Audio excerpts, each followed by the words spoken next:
वसुंधरा के घर में दिवाली की तैयारियां पूरे जोश से चल रही थीं। दियों की रोशनी और फूलों की खुशबू से पूरा माहौल महक उठा था।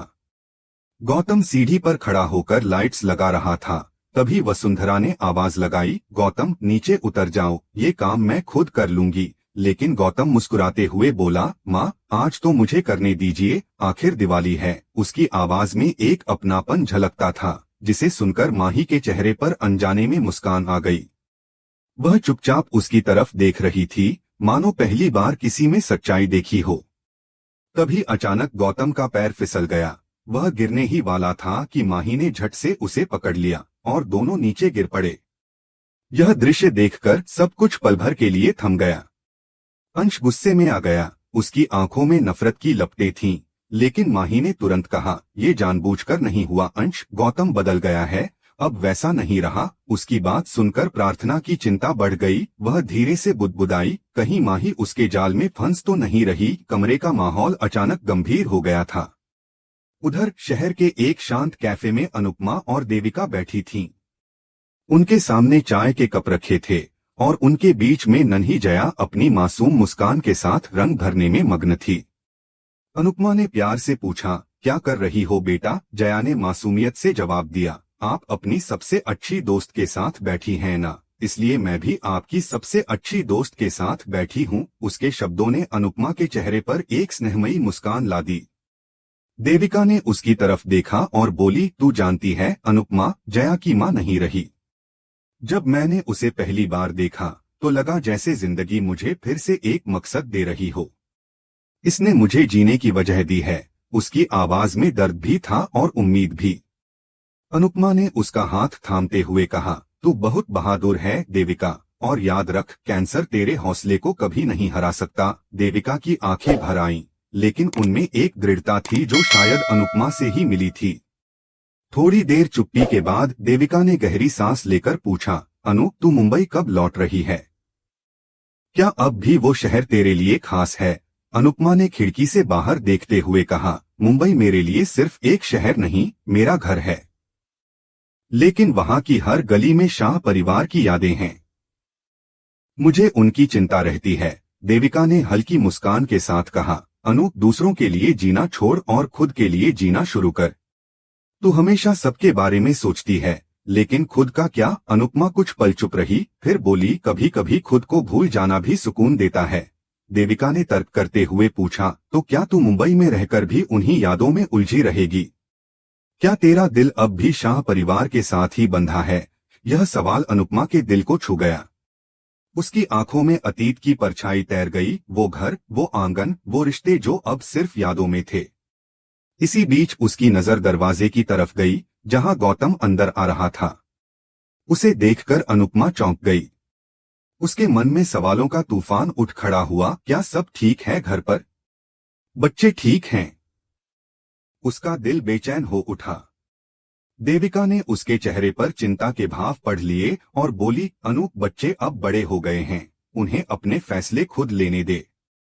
तूने हमेशा उनका सहारा बनकर रखा है, लेकिन अब उन्हें अपनी उड़ान खुद भरनी होगी। अनुपमा ने धीरे से सिर हिलाया, लेकिन उसका दिल अब भी वहीं अटका था, अपने परिवार में, अपने अधूरे रिश्तों में। वहीं दूसरी तरफ दिवाली की रोशनी में भी गौतम के मन में हलचल थी। माही की आंखों में जो सच्चाई उसने देखी वो उसे भीतर तक छू गई थी। वह सोच भी नहीं पा रहा था कि उसकी जिंदगी में ऐसा मोड़ आएगा जब कोई उसकी सच्चाई पर यकीन करेगा। अंश अब भी उससे दूरी बना रहा था, लेकिन माही हर पल उसके लिए ढाल बनकर खड़ी थी। प्रार्थना का मन दो हिस्सों में बंट गया था। एक तरफ वह माही की मासूमियत देख रही थी, दूसरी तरफ उसे डर था कि कहीं यह भरोसा उसे तोड़ न दे। वसुंधरा, जो सब कुछ देख रही थी, बस चुपचाप प्रार्थना करती रही कि इस बार उसका घर फिर से किसी तूफान की चपेट में न आए। अनुपमा, जो उस शाम गौतम को देखकर बेचैन हो उठी थी, घर लौटने का फैसला करने लगी। देविका ने उसे रोका, तू फिर वही गलती कर रही है अनु। हर बार दूसरों के लिए भागती है और खुद को भूल जाती है। अनुपमा ने मुस्कुराकर कहा, मैं नहीं भूलती देविका, मैं बस अपने दिल की सुनती हूँ।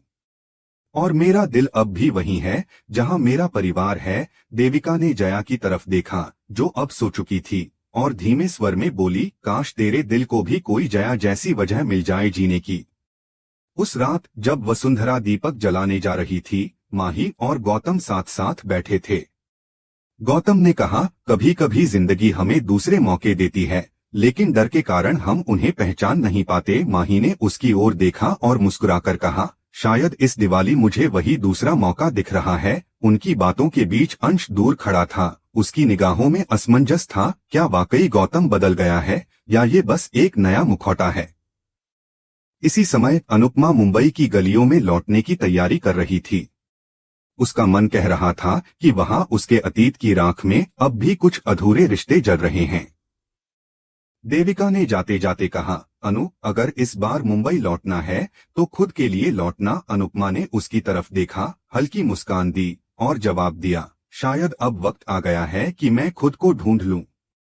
उसकी आंखों में एक नया संकल्प झलक रहा था। शायद अब उसकी जिंदगी फिर से नए मोड़ पर आने वाली थी, जहां एक तरफ अतीत की परछाइयां थीं, तो दूसरी तरफ एक नई शुरुआत की किरण। और उसी पल कहीं दूर दिवाली की रोशनी में माही, गौतम और वसुंधरा का घर भी एक नए रिश्ते की आहट सुन रहा था। जैसे दोनों कहानियां एक अदृश्य धागे से जुड़ गई हों, जिनका आगे का सफर अब एक दूसरे से टकराने वाला था। नए साल की शाम शाह हाउस में रोशनी और खुशियों से भरी हुई थी। दीवारों पर झिलमिलाती लाइटें, हवा में फैली मिठाइयों की खुशबू और परिवार के चेहरों पर मुस्कानें, सब कुछ जैसे एक नई शुरुआत का प्रतीक था। अनुपमा ने सभी को एकत्र किया और बोली, जिंदगी हर साल हमें 365 नए मौके देती है, और हमें चाहिए कि हम हर दिन को एक नया आरंभ समझें। उसकी आवाज में अनुभव और अपनापन दोनों थे। सबने तालियां बजाईं, पर उसके भीतर कहीं एक हल्की बेचैनी थी। उसकी नजर बार बार ईशानी की ओर जा रही थी, जो अपने फोन में कुछ गहराई से देख रही थी, मानो इस उत्सव की दुनिया से दूर किसी और संसार में खोई हुई हो। अनुपमा ने मुस्कुराते हुए पूछा, ईशानी बेटा, क्या हुआ? सब ठीक है न? लेकिन ईशानी ने बिना ऊपर देखे बस सिर हिला दिया।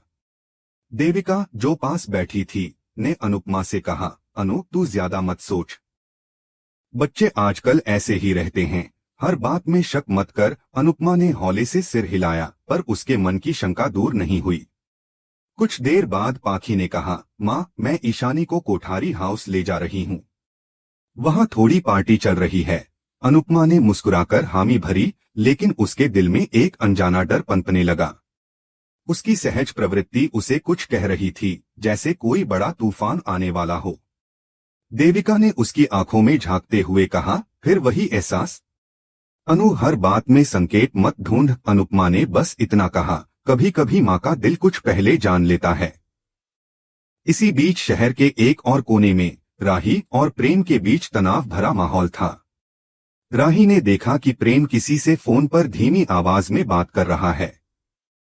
वह पास आई और कहा, किससे बात कर रहे हो? प्रेम ने जल्दी से फोन छिपाया और कहा, तुम्हें क्यों जानना है? राही ने फोन छीनने की कोशिश की, लेकिन उसने झटके से उसे वापस खींच लिया। उसकी आंखों में नाराजगी थी। राही, हर बार शक क्यों करती हो? हर चीज में ईर्ष्या ढूंढती हो? राही उसके व्यवहार से स्तब्ध रह गई। वह कुछ कहना चाहती थी, लेकिन शब्द गले में अटक गए। कमरे में एक अजीब सी चुप्पी छा गई। प्रेम की बातें उसे भीतर तक तोड़ गई थीं, क्योंकि वह जानती थी, उसका डर सिर्फ शक नहीं, बल्कि एक सच्चाई की आहट थी जो शायद अब खुलने वाली थी। वहीं दूसरी तरफ वसुंधरा अपने घर में पूजा की तैयारियों में व्यस्त थी। उसके लिए यह सिर्फ एक धार्मिक अवसर नहीं था, बल्कि अपने व्यावसायिक सौदे की शुरुआत का शुभ दिन भी था। उसके हाथ में पूजा की थाली थी, लेकिन नजरें लगातार अपने लैपटॉप स्क्रीन पर घूम रही थीं। पराग ने उसके पास आकर कहा, वसुंधरा, कभी कभी बिजनेस से ज्यादा जरूरी परिवार होता है। पूजा है, कुछ देर काम छोड़ दो। वसुंधरा ने बिना सिर उठाए ठंडे स्वर में कहा, पराग, इस सौदे पर हमारी कंपनी की प्रतिष्ठा टिकी है।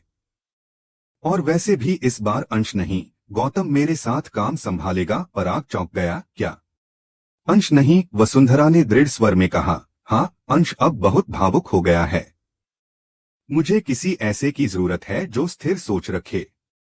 गौतम अब जिम्मेदारी समझता है। पराग कुछ कहना चाहता था, लेकिन उसकी आंखों में निराशा और सवाल दोनों थे। उसी समय माही, जो अपने दिल में भावनाओं का सैलाब महसूस कर रही थी, गौतम के पास आई। उसने झिझकते हुए कहा, गौतम, मुझे तुमसे कुछ कहना है। मैं तुमसे प्यार करती हूँ। गौतम कुछ पल चुप रहा। उसकी आंखों में हैरानी थी। वह कुछ बोलने ही वाला था कि प्रार्थना वहां आ गई। उसने सख्त लहजे में कहा, माही, तुम ये क्या कर रही हो? ये आदमी वही है जिसने कभी हमें दर्द दिया था। माही ने दृढ़ता से कहा, दीदी, अब वो वैसा नहीं रहा।